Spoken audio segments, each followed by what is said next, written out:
Hi, I'm Mattlin FBTWGaming and we're going to be talking today about some tips for gigantic. Creature tips. It's one of the most heavily asked questions, what creature do I put where, what's the creature meta? Well, let's talk about it. The first creature we have is the Fire Drake. It's got a decent amount of health, can do some fire attacks. Then you have a Mountain Cyclopes, which has more health and can block an area. Serb Majoris, which is vision, and the Shadow Serb, which is a little different, we'll get into later. And the Bloomer category. Now, the Bloomer can heal. The important thing to note is each one has pretty much a relatively similar attack style. The Serb doesn't have range attacks, and, a good assassin or something could take it down. Oh, one shitty granny. Now it builds walls, which you can't see here, but trust me, they're there. Now, later on, you're going to get to the point where a higher level upgraded creature, which you can use your focus to upgrade, will be harder to take down, do more damage, and be really annoying. And you get to see my amazing granny skills at right about here. Our next creature is the Drake. Now, upgrading to a Fire Draco, the biggest, baddest, meanest, nastiest thing, is going to be our highest DPS creature you can put down. It acts very much like a tower in another game. If you get close to it, it'll throw fire on the ground. If you're far away, it will, in its area, which you'll see in a ring, launch siege attack damage, which leaves burning spots on the ground. It's really the highest DPS you can have for a tower, or a creature, as it were. But Granny can still solo the thing. It's got relatively low health, even at higher levels, and, I don't know. It's what sets Gigantic apart. You can't solo a tower, usually in another Moba, but in Gigantic, you definitely can. Finally, we have Bloomers. Now, Bloomers are the happy-go-lucky little creatures that are going to give you heals. They're very utilitarian, and everyone wants one. But you don't need them all over the place, because, well, they're the weakest creature. They have the least amount of defense with abilities, because they're focused on healing you, and they go down faster than anybody else. Seriously, so fast. So fast. Even an adult creature will be dead in a couple of seconds with a granny or a decent assassin. And these adults won't even move to avoid, melee attack, and melee can just kind of wander around them. The Summer Bloomers are rooted in place forever. Oh, rooted in place. I get it now. The final family is the Serbs. Now, the Serbs provide vision like a ward from another game, where you'll see anybody who gets too close to them as a little red dot in the minimap. Now, this is actually a large area. The Serbs also have Fireball attack. If you get too close, they can daze you. And the Serb Majoris has a Rush, which ignites the ground behind it, causing fire damage. Now, there's also a Shadow Serb. Yes, I'm not buying the Shadow Serb. This is not a picture of a Shadow Serb. Look, it's way too expensive. And I mean that both for me monetary-wise, because of, I don't actually like them, and by focus cost. Now, a Shadow Serb versus a Serb Majoris has about the same amount of health. The only difference is the Shadow Serb, instead of doing the fire charge, will instead every so often do these teleport attacks, which bounces around the battlefield, making it really hard for melee to target him. Is it worth 2 focus now? And you have to understand that if instead of using 2 focus, you'd use 1 focus on a Serb Majoris, and maybe upgrading to an adult Bloomer, would that be worth it instead? Would you be able to use, 2 focus on securing a kill and upgrading to a Serb Majoris? Probably. So it really doesn't make sense to use the Shadow Serb in the current meta. Like in most maps, I enjoy a Serb way in the back. First off the bat, it gives you a lot of vision, so if anyone's trying to come take that creature, or even if they're trying to go to B, you can see what the hell's going on. It's a great place for a ward.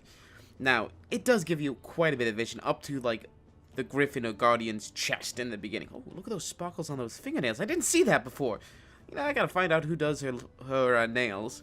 But once you upgrade it, the range is actually ridiculous. You can get all the way around to B, completely covered by this ward. You go all the way back into the, Guardian's lair. I mean, you can see pretty much everything you need to see in the backfields with an upgraded Serb on A. I would suggest it almost always. They can't even sneak around the secret up top, because you can see them. During Clash, it changes up just a hair, and you get even better vision, but you can almost see the C in the beginning. Now, if you haven't seen my other video, this is where the Cyclops places its wall on Canyon, and it's probably one of the best places, because it's going to be hard for someone to come back and just take a wound without, having some sort of mobility. A lot of people have mobility, but it's still, annoying. Now, if you're on Canyon, unless you have maybe a Sven, of a Darcy, and maybe a Odin, always put a Bloomer on C. I'm serious about this. The wall does next to nothing if you want to see what I'm talking about. But if you're in a lot of trouble running from a team fight in mid, it's great to just pop back, grab a couple bit of health, and run back out and be able to fight again, which you can't do unless you have that creature up front. Bloomers are great up front, most of the time. Now, during the clash, the wall on B becomes a lot less useful. Look at this placement. I hate it. But, again, the vision on A increases about tenfold if you have a Serb, especially upgraded. You can see the vision reaches all the way to C, so if someone's like rotating around to take your creature on C, which is a Bloomer, usually, one of the weaker creatures, you can see it. Again, this is kind of my preferred bit of creature comp for Canyon. Now, on Strand, it's a little bit different. No, it's not. Look, we got a friggin' Serb in the back again. Why? Because it grants you vision, allows you to see if someone's moving back to take a wound. You don't have to send everybody back if nobody's going, so you can hold a point, you know, and contest stuff. And it's got a great vision. And upgraded, it's even more ridiculous. You can get all the way around here. Look at this. Look at this vision. From C to Shining C, by that I mean going from B to the ship to the ocean on C, you can see everything. It's a great place for ward, even pre-class.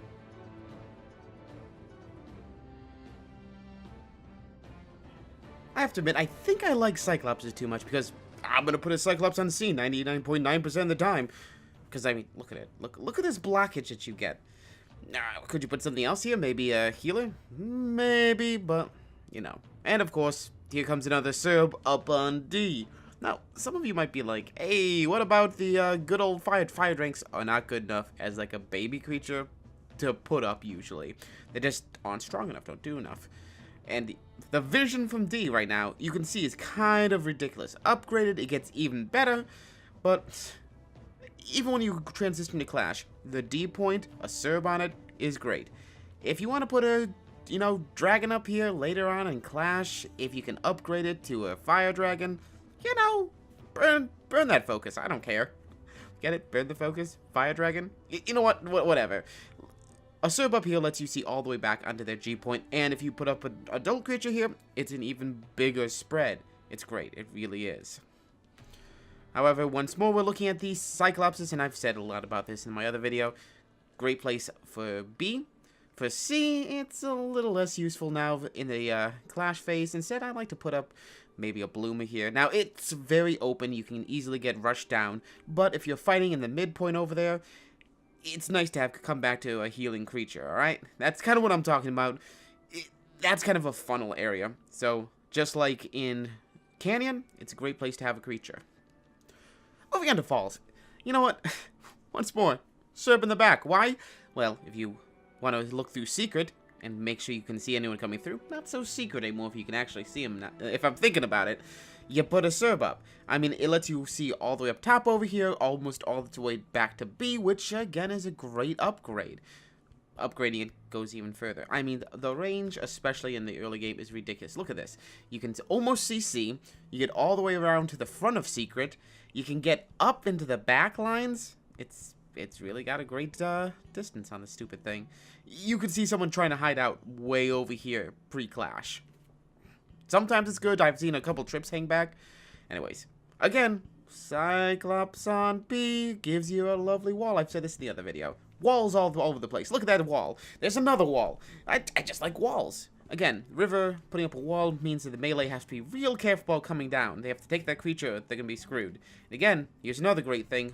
Range kind of gets boned. They have to come around the corner to be able to attack your creature or hit you. And your range can just hang out back here and anyone trying to fight the creature, bang. Now, in Clash, again, we're looking at the vision of that Cyclops, or the Serb on A. Look at it.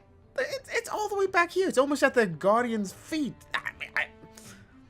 Look at it. I'm being attacked by the Guardian. I'm still in range of my A creature. The Cyclops on, you know, Altar. Another great place. Again, it doesn't change anything from Clash to post-Clash.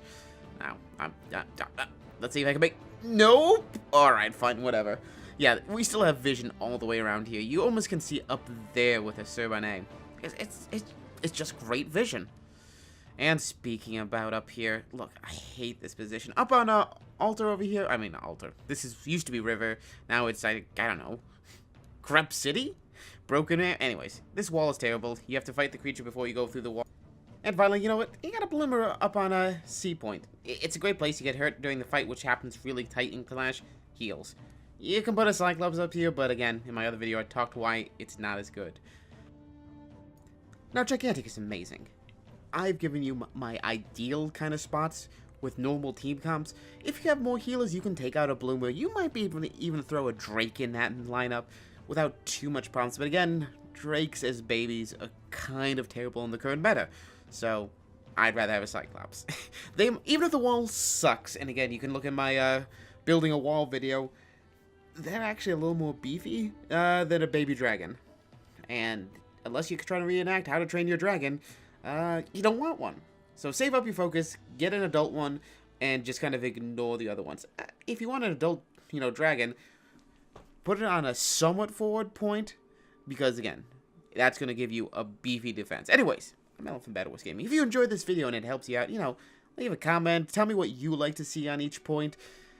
And if you want to see more gigantic content, subscribe. Mattlin FBTWGaming, signing out. And I just gave you a salute signing out despite the fact that no one could see it. I should turn on my webcam for a split second. No, no one wants to see my face. Anyways, we'll see you on the airship. Can I do another outro real quick here? GLHF. No, that's an opening. Damn it, Mattlin. Always blow it. See you later.